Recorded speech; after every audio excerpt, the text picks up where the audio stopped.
let's talk about Rambo 3. Now, the character of John Rambo, I thought you brought that out really, a lot of pathos and a lot of feeling in the first particular one. So you set the character up. Right. You set the mood, and then on the second one, I tried to show what he really does, his specialty, as it were. He's a trained warrior, and he's asked to do favors, not for the military, but, you know, almost personal things. And in the third one, he's asked again to do a favor for the one person in this world that he loves, his father figure, the colonel. And he gets himself into a little bit of a fix. Okay, now, the character of Troutman, played by Richard Crenna, the guy's very often sort of stood back, very aloof. The guy's in his military uniform. You've done all the work. This time, he has to do a bit more. I made him suffer. I said, this is it. As you get to the gym, you're going to be in serious pain this time. So finally he broke a sweat. I said he has to earn his living then. After 14 movies now, you know, after, I guess, the innocence of Rocky 1, and you're through to 14 movies, are you jaded? I think everyone gets a little jaded. You know, I guess it just comes with habit. Perhaps if I decided to go to law school tomorrow, I say, okay, here's a new profession, you approach it with enthusiasm. But with films, you get a little bit jaded. Luckily, we're entering into, I think, a new phase, and I'm going to start changing the films a little bit so there'll be a little bit more challenge. Right. And of course, especially with 2 and 3, they're so tightly edited. Nobody's got a chance to sort of say, hey, I feel like a coffee break now. You know, things are slack. We cut all the bathroom scenes out. Yeah. Yeah, no one goes to the restroom and says, oh, you know, that's serious. There are certain scenes, like, for example, in Rocky 4, I took great pride in writing. It's a sensitive moment. Rocky's emoting, and I see everyone run to the restroom. I say, well, come on, fight. Get the fuck. I said, oh, gee. No, I learned my lesson. Okay, they don't want to hear me making a lot of speeches. Because one of the most notable things, too, is the incredible use of choppers. I have never seen stunts like that, and you were involved in a pretty hair-raising stunt there. Yeah, there was a lot of dangerous moves in choppers. People say, why don't you like flying? I said, because every time I get into something, it's on fire. Like we shot it, you know, you get a little phobia. But in this time, we were doing, for people who don't know, I go to Afghanistan, and so I'm on horses most of the time.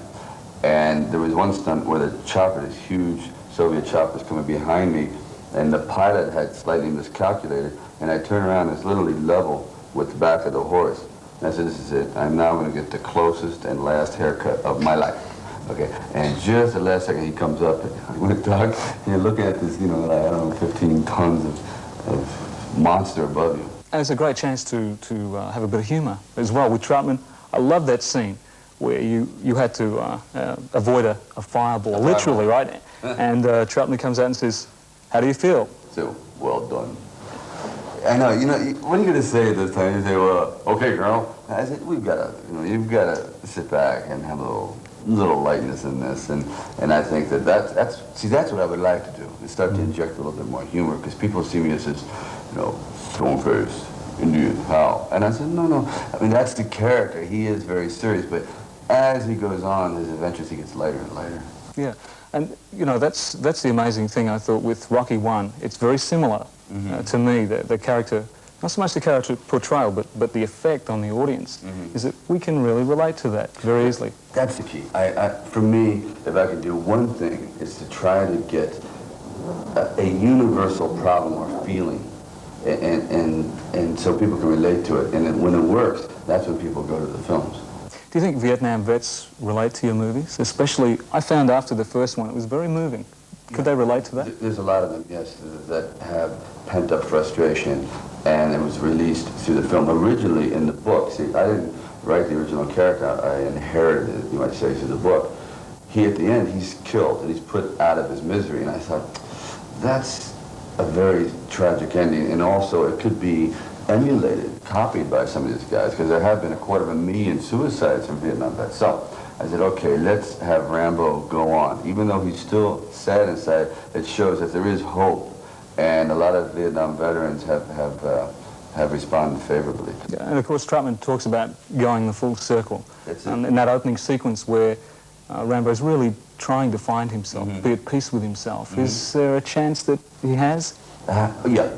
You know what it is? To find inner peace is what I call acceptance. You have to accept that you are a total man. It means that you're not always peaceful, that everything is always going to be wonderful. There are days when you wake up and you're kind of like this upset mood. You say, why am I upset? Everything is going, the sun is out, but you have this certain energy. So Rambo realizes that he also is, he is a warrior, but he's a warrior for good cause. And he was trying to deny that warrior side. And so I just want to be left alone. But there's a side of him that has to respond to a cause. Could you find that inner peace? I mean, with all the pressure of media interviews, people's expectations, the criticisms, the same old stories, the same old questions coming up? Well, I kind of like wax philosophic about it, and I realized that once I got this lucky and got this position, you are going to be under heavy bombardment, a lot of criticism, and your personal life is literally left out to blow in the wind. But that's part of it. I mean, I see it happening to a lot of my friends, and I see it happening to new people all the time. You change. There's no question. You change. Your ego gets out of whack. You're put in a different situation, and you got to be careful what you say, because you start to think you are the character, and you're not. You know, there's no way. So every now and then I have to go look at myself in the mirror and say, hey, you know, you bleed. You're human. You've got the same problems as everyone else, and I kind of bring myself down a little bit. Okay, well, Stallone, the writer, does that, obviously. He sits down and does the things people can't imagine, so... I know, it's funny, you know, people assume that I am like Rocky Tola, where you in? I said, that's a character, you know, John Rambo, it's a character, it's something that you pretend at, but lately it seems, oh yeah, they're the same, but not really, folks. I really don't run through the jungle chasing people, it's just I do that on weekends. Okay, on that note, we've got to leave it, but thank you. Oh, thank you. I hope next time to come to Australia, I get up country, or in country, or out of country, Okay. around the country. Okay, thank you.